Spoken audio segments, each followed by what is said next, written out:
Adam, welcome to the show. Hey, thank you very much for having me, Gavin.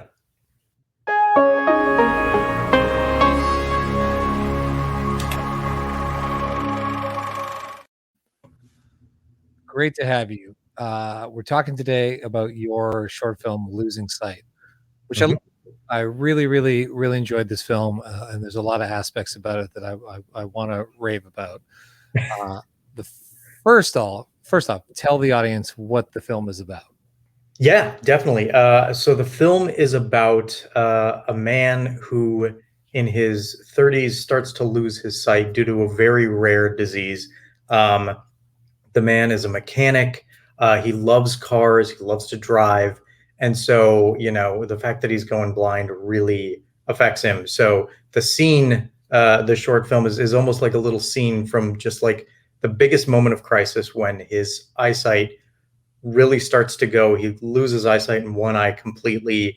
And, it's just the beginning of the end for him. So him and his wife have to sort of, figure out like how they're Hmm. going to move forward with this new sort of future. Now, you I read that it's based on a true story. Is that correct? That is absolutely correct. Yeah. So a little bit of background. My dad works at this place. Well, he's retired now. He used to, but for all of his life, he's worked with rehabilitating newly blinded adults. Okay. So there's this place in Minneapolis called Blind Inc., where they have people come in, newly blinded folks, and they learn how to adjust to a new life being blind. They learn how to read braille and cane travel and everything that you need to be able to sort of keep moving forward and live a very rich life.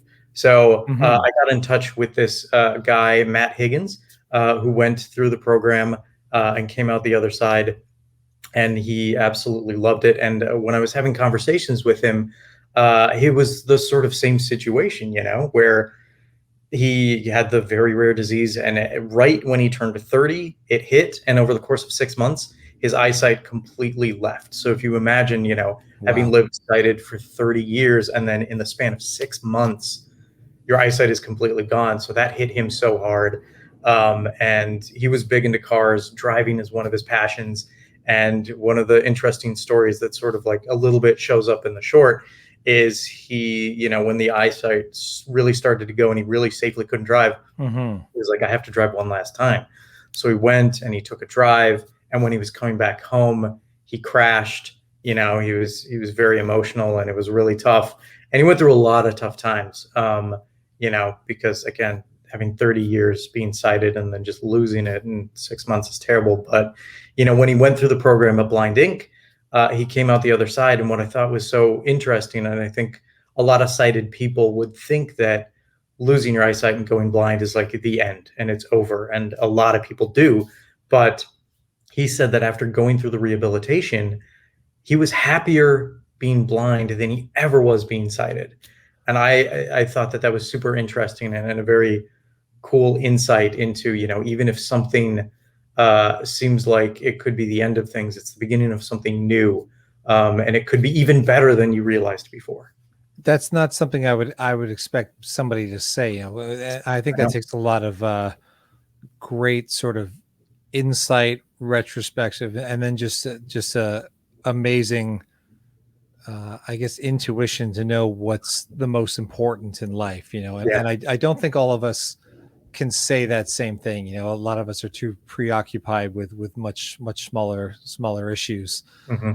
That's incredible. I will say this lightheartedly. A lot of parents aren't always happy when their kids choose filmmaking as the career because it's so hard and so difficult. I'm gonna Yeah. go to a limb and say that your dad's really proud of this film and really proud of you telling this story, given what It given is. what he did Yeah, for his career. Yeah, and I absolutely. think that's important. A lot of people as filmmakers, it's where do we find our stories? Of course we can create a sci-fi story out of thin air. We can be affected by something we read in the news, but you found something that you just this feels like a natural extension of just growing up in this household and hearing stories from your dad and meeting people that he worked with. Mhm. I think that's really interesting because I when I watched it, it feels very human. It's a very well done drama. There's a lot of drama in indie film that tends to be very surface level, oh me, oh my, we had a breakup, life isn't that great. But there was real like gravitas to those actors, and that's something I want to ask because it's very well cast. Now, the couple in the movie, are they a couple in real life? They are actually Okay, the because the I saw that, casting I saw process. the same last Yeah, name. yeah. So, but sometimes that means siblings. Mhm. My wife and I make movies together, and people are like brothers, sister, cousins, or in a relationship. Okay, so how then explain how you go about casting this movie? Yeah, so for this one, I cast via LA Casting. Mhm. Sort of did the casting on my own. It was a small. It really had two characters, two actors. So I'm like, I could just do it myself. I don't need a casting director.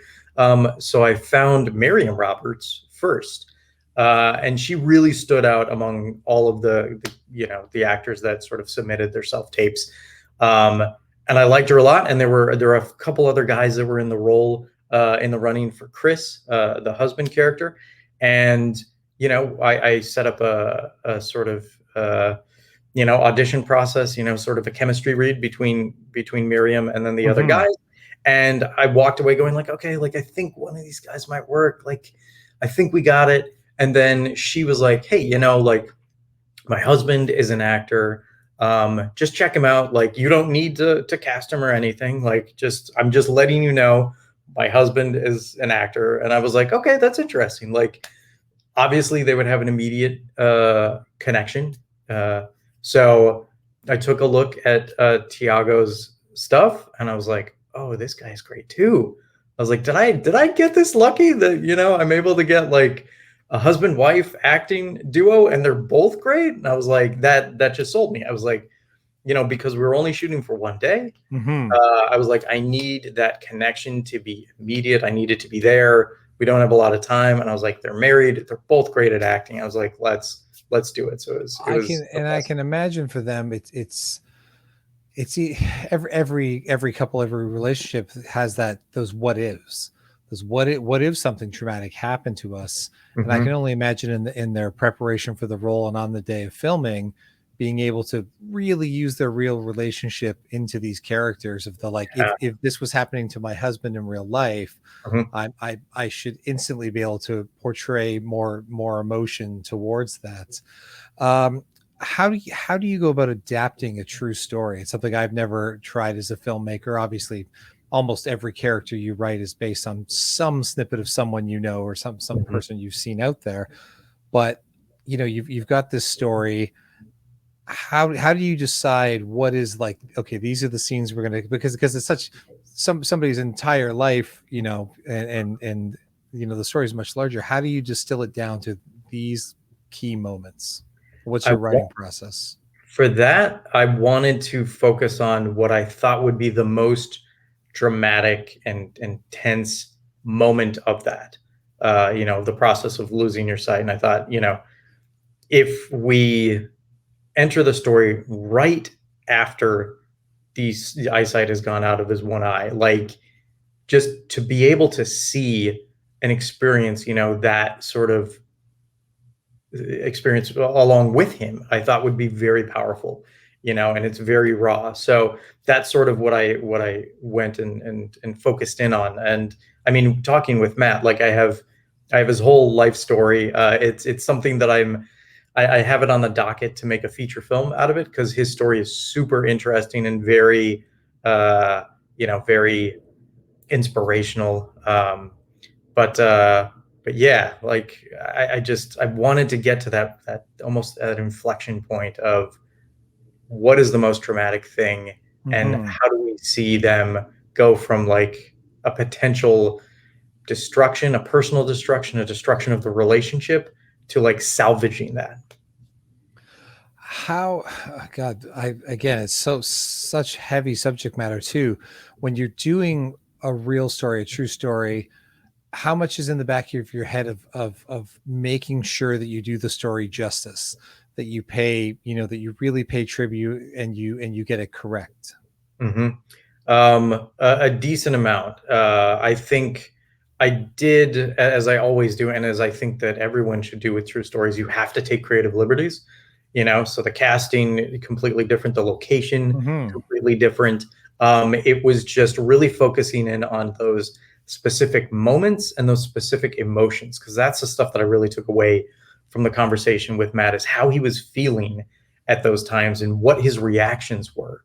And so, that the whole short, none of that actually took place, but I picked out those specific emotions and those specific reactions. Hmm.